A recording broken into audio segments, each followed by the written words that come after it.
So Paul, you're about to relaunch your white paper on the new normal, but for those people who aren't familiar with the new normal, what is it? What does it mean for the chemical industry?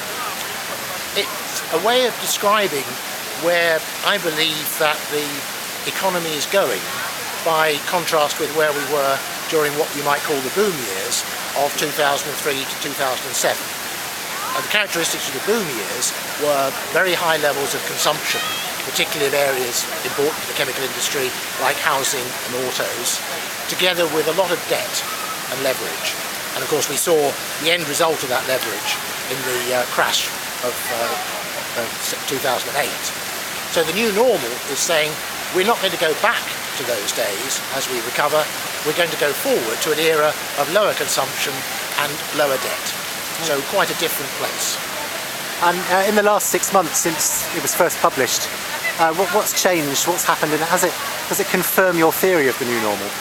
Yes, if you look at what's behind the stimulus packages that we've seen governments launch around the world over the last 18 months, they're really based on what Larry Summers, the US economics head, has described as generating escape velocity. So if you think about a space rocket leaving the Earth's orbit, the first stage was government stepping in as a last resort, flooding the markets with liquidity in order to keep them going. That gave the inventory cycle time to turn, and the chemical industry, customers destocked, and then as we saw last year, they restocked again.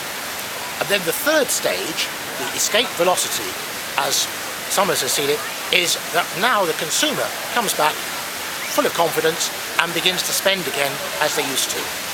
And I'm afraid I see over the last 6 months increasing signs that that is not happening.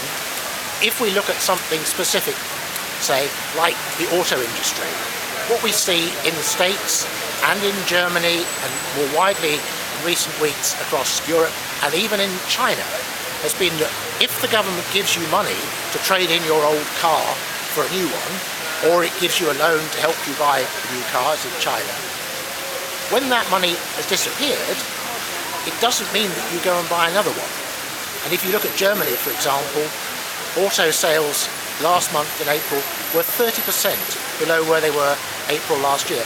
And April last year was not a good year. It was already 10% down on the year before.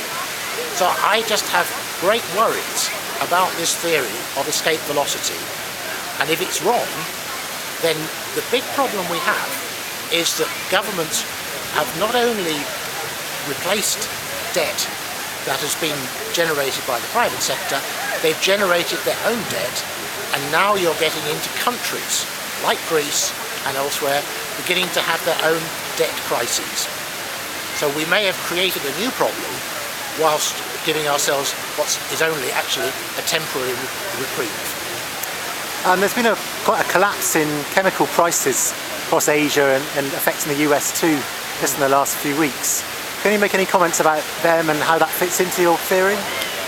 The chemical industry is always a very good leading indicator of the general economy because we're so tied into consumption. And I absolutely agree with you. When ICIS reported that ethylene prices in the States had dropped 20% in a week, that's really quite a serious sign. If you look at what's been happening in Asian olefins and polymers in the past 3 or 4 weeks, again, quite dramatic falls. Now, nobody quite knows at this stage. I could well be overcautious. It could be that Summers' theory is going to be right, and we will come through, and consumers in the second half of the year will be very confident, and they will continue to buy even without government stimulus. But the warning signs are there, as you say, from both behaviour in the US chemical market and the Asian one, that things may not be as sound as we and people in the financial markets might hope. Thanks, Paul. Thank you.